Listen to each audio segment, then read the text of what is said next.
नमस्कार सभी कृषि योद्धाओं का एशियल ग्रुप ऑफ एग्रीकल्चर के यूट्यूब चैनल पर हार्दिक स्वागत है। आज की इस वीडियो में हम बात करेंगे आईसीआर 2024 के कंप्लीट सिलेबस के बारे में। जो भी आईसीआर 2024 के एग्जाम में आपका सिलेबस आने वाला है उनके बारे में डिस्कस करेंगे। क्या आपका पेपर पैटर्न रहने वाला है, कहां से ज्यादा आपको क्वेश्चन पूछे जाते हैं, जितने भी जो आपके सब्जेक्ट है आईसीआर में। ठीक है, पहले मैं आपको आईसीआर के बारे में थोड़ा बता देता हूँ। Indian council of agriculture research का जो पहले एग्जाम होता था एनटीए के द्वारा कंडक्ट होता था, लेकिन अब जो एग्जाम है वो आपका सीयूटी के साथ में मर्ज है। आईसीआर से रिलेटेड पूरी इंफॉर्मेशन का एक वीडियो है, वो ऑलरेडी यूट्यूब पर अपलोड है। अभी तक आपने वो वीडियो नहीं देखा है तो डिस्क्रिप्शन बॉक्स में उस वीडियो का लिंक मेंशन है, वो जाके एक बार वीडियो जरूर देखें अगर आप 2024 का प्रिपरेशन कर रहे हैं तो। ठीक है, अब हम बात करते हैं सिलेबस के बारे में। तो सिलेबस से पहले थोड़ा पेपर का पैटर्न जान लेते हैं। हमें देखो इन चीज पे ध्यान देना है, हमारे पूरे डोमेन सब्जेक्ट है। ठीक है, तो डोमेन सब्जेक्ट के बारे में ध्यान देना। डोमेन सब्जेक्ट में हमारे पास में आईसीआर के एग्जाम, अगर आप सीयूटी के फॉर्म में आईसीआर का फॉर्म फिल करते हो, आपका मेन उद्देश्य आईसीआर में जाना है, तो आपको 50 क्वेश्चन में से 40 क्वेश्चन अटेम्प्ट करने होते हैं। यानी कि हमारे पास डोमेन सब्जेक्ट रहते हैं और डोमेन सब्जेक्ट हमारे को वही चूज करने हैं। वैसे आप 10 सब्जेक्ट कोई भी चूज कर सकते हैं। ठीक है, वो फॉर्म भरते टाइम मैं चीजें आपके एक्सप्लेन करके अच्छे से समझा दूंगा, कोई टेंशन नहीं है। बस आप चैनल को सब्सक्राइब करके रख लेना, क्योंकि एग्रीकल्चर से रिलेटेड आपको 100% and time to time information सिर्फ इसी यूट्यूब चैनल पर मिलेंगी। बाकी देखो भाई, मौसम चलेगा तब सारे लोग आएंगे, लेकिन जब तक आपके मतलब एग्जाम का प्रिपरेशन से लगाकर सिलेक्शन होने तक एकमात्र जो आपका सहारा बनेगा वो है एशियल ग्रुप ऑफ एग्रीकल्चर का यूट्यूब चैनल, जो आप लास्ट ईयर के बच्चों से भी पूछ सकते हैं। ठीक है, तो 50 में से 40 क्वेश्चन रहते हैं। अब क्वेश्चन वही रहेंगे। काफी बच्चे मेरे को ये कॉल मैसेज करके पूछ रहे हैं कि सर हमने 12th है वो एग्रीकल्चर से क्या, सॉरी मतलब फिजिक्स केमिस्ट्री बायो से क्या है, क्या हम एग्रीकल्चर से पेपर दे सकते हैं? आप पेपर दे सकते हैं, आप 4-5 सब्जेक्ट चूज कर सकते हैं, लेकिन आईसीआर में अगर आपको एडमिशन लेना है तो आईसीआर के अंदर आपको क्या करना होगा, जो आपका 12th में सब्जेक्ट कॉम्बिनेशन था उसी सब्जेक्ट से आपका मार्क्स है वो काउंट होंगे। ठीक है, तो आप मान लो 12th में एग्रीकल्चर बायोलॉजी केमिस्ट्री के हैं तो तीनों सब्जेक्ट से 50-50 क्वेश्चन आएंगे, जिनमें आपको 40-40 अटेम्प्ट करने होते हैं। ठीक है, अब हम सबसे पहले सिलेबस के बारे में बात करें तो हमारे पास में 5 सब्जेक्ट है, जिनमें जो भी आपका ग्रुप है, चाहे आपका बायो ग्रुप है, चाहे आपका पीसीएम ग्रुप है, ठीक है, चाहे आपका एबीसी ग्रुप है। अगर किसी का एबीसी ग्रुप है, एग्रीकल्चर बायोलॉजी केमिस्ट्री का पेपर अटेंड करना होगा, किसी का पीसीएम का फिजिक्स केमिस्ट्री मैथ का होगा, और बायो का पीसीबी का पेपर अटेंड करना होगा। अब हम पांचों सब्जेक्ट का अलग अलग सिलेबस जानेंगे। क्या सिलेबस है? काफी बच्चों को पता है कि सिलेबस है वो 12th का है। अब बात पे कंफ्यूज इस बात पे है कि 12th में जो नीट में आपके चैप्टर हटा दिए तो बच्चे बोल रहे हैं कि सीयूईटी में भी वो चैप्टर हटेंगे। नहीं, जो आपका नया सिलेबस है वो एनसीईआरटी का आया है, वो सीयूईटी में फॉलो नहीं है। अभी तक सीयूईटी की जो गाइडलाइन है उसमें वो पुराना सिलेबस ही फॉलो है। जब भी इंफॉर्मेशन आएगी चैप्टर आपके कटेंगे तो मैं बता दूंगा। हालांकि मेरे को नहीं लग रहा है कि चैप्टर कटेंगे, और आईसीआर में जहां तक मेरा मानना है कि सिलेबस यही रहेगा। इस सिलेबस को आप पढ़ते जाओ, और एग्रीकल्चर का सिलेबस तो चेंज होने वाला ही नहीं है। हो सकता है बायोकेमिस्ट्री में थोड़ा बहुत चेंज आईसीआर के एग्जाम के लिए हो सकता है, हालांकि बहुत मुश्किल काम है ऐसा करना, फिर भी देखते हैं क्या होता है। लेकिन इसमें जो आपको मैं सिलेबस बताऊंगा वो 2024 का सिलेबस आपका रहने वाला है। वो है, सबसे पहले हम बात करते हैं एग्रीकल्चर में। थोड़ा एग्रीकल्चर के अंदर 4 पार्ट है। ठीक है, सबसे पहले है आपका यूनिट ए, जिसमें आपका agrometeorology, genetic and plant breeding, biochemistry and microbiology है। उसके बाद में आपका लाइफ स्टॉक प्रोडक्शन है। उसके बाद में यूनिट सी में आपका क्रॉप प्रोडक्शन है। उसके बाद में यूनिट 4 में आपका हॉर्टिकल्चर है। ठीक है, क्रॉप प्रोडक्शन मतलब एग्रोनॉमी का पार्ट है। हॉर्टिकल्चर में आपका पूरा पूरा हॉर्टिकल्चर, और लाइफ स्टॉक प्रोडक्शन में आपका एनिमल हस्बेंड्री है। अब देखो 50 क्वेश्चन रहते हैं, लगभग 12-13 क्वेश्चन हर पार्ट से मिलेंगे आपको। ठीक है, बायोकेमिस्ट्री एंड माइक्रोबायोलॉजी, एग्रोमेटेरियोलॉजी, एग्रोमेटेरियोलॉजी से 3 से 4 क्वेश्चन पूछे जाते हैं। हालांकि ये पार्ट है वो आपका एग्रोनॉमी का है। ठीक है, जेनेटिक्स एंड प्लांट ब्रीडिंग जो आप 12th एनसीईआरटी में पढ़ते हैं वही है, बाकी पढ़ने की जरूरत है नहीं। बायोकेमिस्ट्री भी आप पढ़ लेते हैं, बाकी काफी चीजें हैं, माइक्रोबायोलॉजी वगैरह ये आपके एग्रोनॉमी के साथ में कवर हो जाती है। ठीक है, अगर आपको इनसे रिलेटेड क्लासेस की जरूरत है और आप चाहते हैं कि हमें प्रॉपर एकदम यूट्यूब पर कंप्लीट एग्रीकल्चर का सीयूईटी का सिलेबस चाहिए, तो बच्चों कमेंट में आप सारे बच्चे कमेंट जरूर करें, ठीक है। आपकी जितनी डिमांड होगी तो हम 100% आपको कंप्लीट सिलेबस फ्री में यूट्यूब पर अवेलेबल करवाएंगे, बहुत medium, Hindi and English medium सब बच्चों के लिए बोल रहा हूँ, ठीक है। और काफी बच्चे बोल रहे हैं यार ये सिलेबस कहाँ मिलेगा, तो टेंशन मत लो।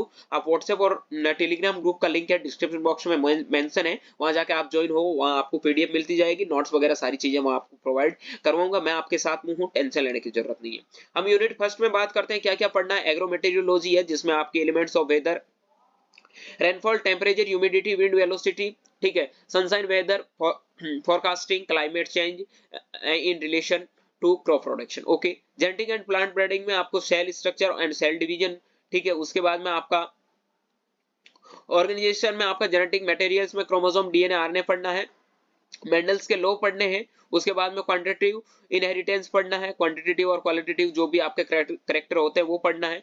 उसके बाद में मोनोजेनिक्स एंड पोलोजेनिक इनहेरिटेंस पढ़ना है, रोल ऑफ जेनेटिक्स, ये सारा आपका 12th का चैप्टर नंबर 5 पढ़ोगे तो उनसे ऑलमोस्ट तुम्हारा काम हो जाता है, ठीक है। उसके बाद में प्लांट बायोटेक्नोलॉजी है, ठीक है, उसमें थोड़ा देख लो, biotechnology, scope and crop production वो भी आपको 12th में मिल जाएगा।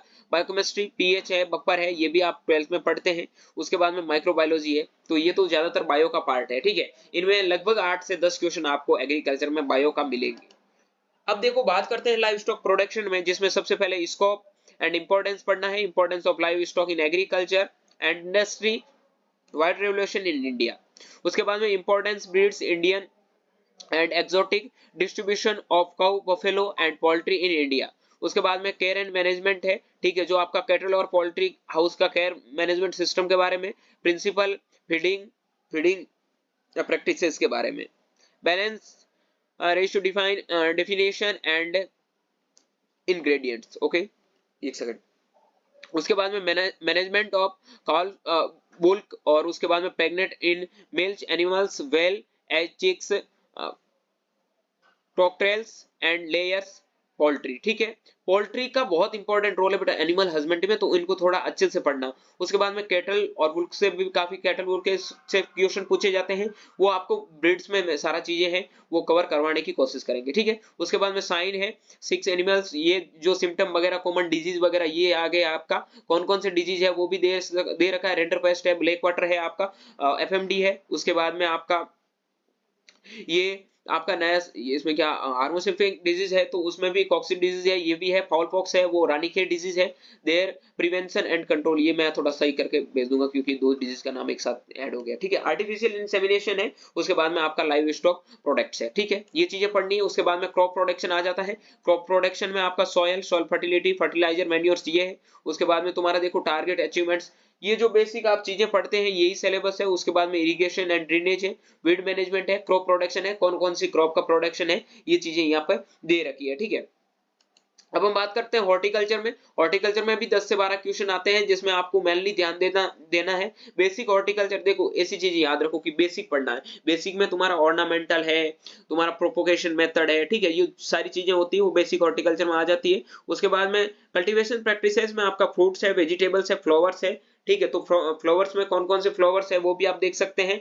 उसके बाद में ये यहाँ वेजिटेबल्स का नाम भी दे रखा है, फ्रूट्स का नाम भी दे रखा है। सारे फ्रूट्स पढ़ने नहीं, मैंगो, पपाया, बनाना, गुआवा, सिट्रस, ग्रेप्स, इतने ही पढ़ने हैं, ठीक है। उसके बाद में आपको वेजिटेबल्स भी सारे पढ़ने की जरूरत नहीं है। रेडिश है, कैरेट है, पोटैटो है, ऑनियन है, कॉलीफ्लावर है, ब्रिंजल है, टोमेटो, स्पिनच एंड कैबेज है, ये चीजें ही पढ़नी है। फ्लावर्स में आपग्रेडेस है, कैनाना है, क्राइसेंथेमम है, रोज है और मैरीगोल्ड है, ओके। उसके बाद में principle methods and fruits vegetables preservation. उसके बाद में आपका प्रिपरेशन, जेली, जैम, केचप, ये कैसे बनाया जाता है और अचार वगैरह कैसे बनाए जाते हैं, इनसे क्वेश्चन पूछे जाते हैं। अच्छे खासे क्वेश्चन यहाँ से पुटअप किए जाते हैं। ये क्वेश्चनों का जब मैं पेपर सॉल्यूशन करवाऊंगा 2024 का 23 का, उस टाइम भी आपकी सारी चीजें हैं वो कवर करवा दूंगा। और भी आपके कोई डाउट होंगे तो आप कमेंट बॉक्स में करते रहिए। अब हम बात करते हैं बेटा बायोलॉजी के सिलेबस में।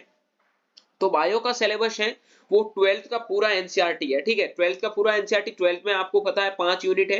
रिप्रोडक्शन है, जेनेटिक एंड इवोल्यूशन है, बायोलॉजी एंड ह्यूमन वेलफेयर है, बायोटेक्नोलॉजी एंड इट्स एप्लीकेशन है, इकोलॉजी एंड एनवायरनमेंट है। आपको पता है इसमें जो भी 16 चैप्टर है वो सारे दे रखे हैं, ठीक है। 4 चैप्टर आपके फर्स्ट यूनिट में है। उसके बाद में यूनिट सेकंड में आपके 3 चैप्टर है। उसके बाद में यूनिट थर्ड में आपके 3 चैप्टर है। यूनिट 4 में आपके 2 चैप्टर है और यूनिट आपके 5th में आपके लगभग 4 चैप्टर है, 4 चैप्टर है, ठीक है।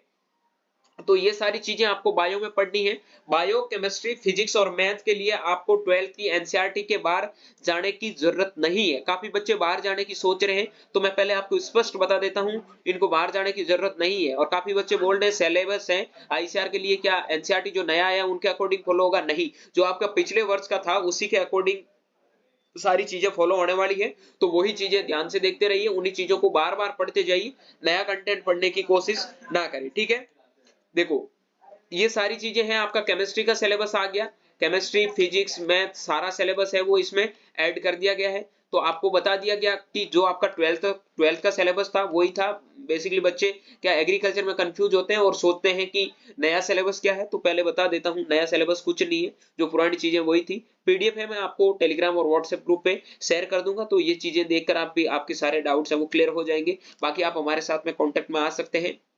मेरा करंटली बनारस हिंदू यूनिवर्सिटी से बैचलर चल रहा है, और आप 9214005895 पर भी आप मैसेज करके अपनी क्वेरीज है वो आस्क कर सकते हैं। इंस्टाग्राम माई चौधरी 0045 पे भी आप मैसेज कर सकते हैं। टेलीग्राम और व्हाट्सएप ग्रुप का लिंक है डिस्क्रिप्शन बॉक्स में मेंशन है। उम्मीद करता हूं ये वीडियो आपको पसंद आया। वीडियो पसंद आया तो अपने दोस्तों के साथ में भी शेयर जरूर करें, और इस वीडियो से रिलेटेड आपकी कोई भी प्रॉब्लम है, कोई भी दिक्कत है, तो आप कमेंट बॉक्स में जरूर कमेंट करें, ठीक है।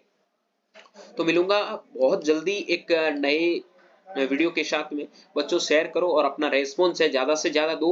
अगर आपको सीयूटी 2024 के एग्जाम को टॉप करना है, मैं इतना दावा दिला सकता हूं कि आप कंटिन्यू आज से लगाकर जब एग्जाम हो तब तक एशियल ग्रुप ऑफ एग्रीकल्चर के साथ में रहेंगे, तो 100% आप इंडिया के टॉप यूनिवर्सिटी में एडमिशन लेंगे, इतना मैं दावा दिला सकता हूं। बाकी जो चीजें बताता हूं वो फॉलो करोगे तो डेफिनेटली आपका सिलेक्शन कोई भी रोकने वाला नहीं है। अपनी तैयारी को कंटिन्यू करते रहिए।